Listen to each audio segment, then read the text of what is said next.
his ass. Oh, the ass grab, right. The walking ass grab. Well, what happens is... you don't want to demonstrate? It's not just to me. I see it happen to my fellow actors a lot or whatever, because I think there's a lot of, how you put it, show watchers in the crowd. And they're glad to be here. They're glad to see us, and they see their one opportunity, and they're going to go for it. Kind of like, me if I was, say, playing a doctor on Baywatch. I'd have that one moment where no lines, but mouth to mouth.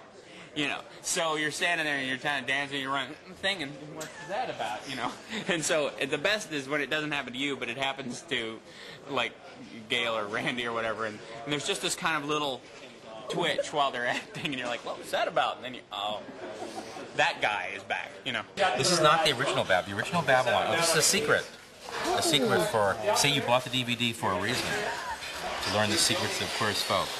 Our original Babylon was it still exists, of course, in Toronto, a disco called Government, and then we moved to what we call Baby Babylon. It was a smaller, it just for cost reasons, moved to Baby Babylon, which was Fly. And this season, our second season, we are here, by the way. We are in Babylon, but we're also at our studio, Dufferin Gate in Toronto, and we built this so we could have a little more control. So this is the third Babylon. Is that an interesting fact? That's a very good one. No. Is that an interesting fact? By the way, this place gets bigger and smaller depending on how we want to... If you'll notice, watch the show, by no means is there any space for this stage to be built. If you'll notice, the catwalk just dies. Normally there's a big wall there. It's the magic of lenses. Wide lenses. I mean, it's really... if you take... I don't know if you can get that on with your camera. You see what the actual size of this, and we just managed to make it look bigger. So. How we've designed it, it actually gave us more workable space. I mean, at the beginning, everybody was concerned that it would be very small, how it looked in the drawings, but in the end, they ended up wanting us to make it smaller with stages and other dance platforms and things, just so that we wouldn't need so many extras. I think it takes about 200 extras to fill. It took 7 days to design Babylon and Woody's for myself, and I had somebody working on CAD with me in the summer, and we designed both of them in 7 days. And at that point, our construction team was also like breathing down our necks. What's the kind of the greatest challenge for you putting together Babylon? Babylon itself, the metalwork. It's pretty heavy. It's portable. It can roll. It's meant to come apart. It's all bolted together. It's modular. That's the main part of it. Say to me. Give me the beat. My favorite part of Babylon is the big rickety catwalk. So we stand up here. This thing is built to hold, like, I don't know, 100 people.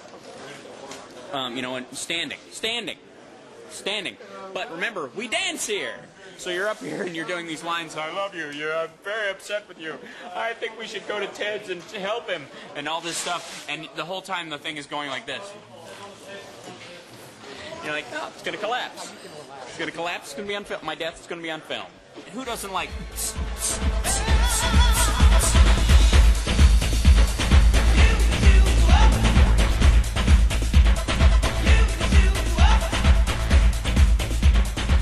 Pounding. It's you go numb listening to Babylon music all the time. It's just so much of it. But there's such a huge dance community in North America, in the world, and we try to find the most cutting edge stuff that's in all the clubs. Funny thing is though, and you may have seen some of this, is that we can't talk over the music for sound, because it won't cut. So what they have to do is they have to play a little of the music so we can start dancing, and then they stop. And we have to keep dancing. And you have to hold on to that tempo. Well, some people are better at holding on to the tempo than others. Because you'll notice you'll find the dance like tempo, and you can stay there. You can lock into it. But then the person you're with is doing this. Or two guys next to you haven't quite gotten it like that, and they're going like, and then suddenly it starts to fall apart. Everyone's dancing to a different song, which I think is really why Babylon is life. Are those fun scenes to write? They're among my favorite because they're so visual. It's a chance for us to bring a lot of our characters together into a scene where there's action and color and music and lights. Not have to be confined to a living room set or a diner or, you know, a house. It's very active, it's colorful. We love that, yeah. And there is an element of danger and surprise because, as we said, there's a lot of fun that goes on here, but there's also some dangerous stuff that can happen here as well. And we like mixing that together. We've not made our Hitchcock appearance on the... We were supposed to in the pilot, and I don't know what happened, Ron. It didn't really happen. No, but we we have haven't not done it. yet, but look out for us. You'll find us. It's like a I've been World going Waldo. to a trainer for the last 2 years preparing for my debut at Babylon. And I have to dance on the platform, you know, world's oldest go-go boy.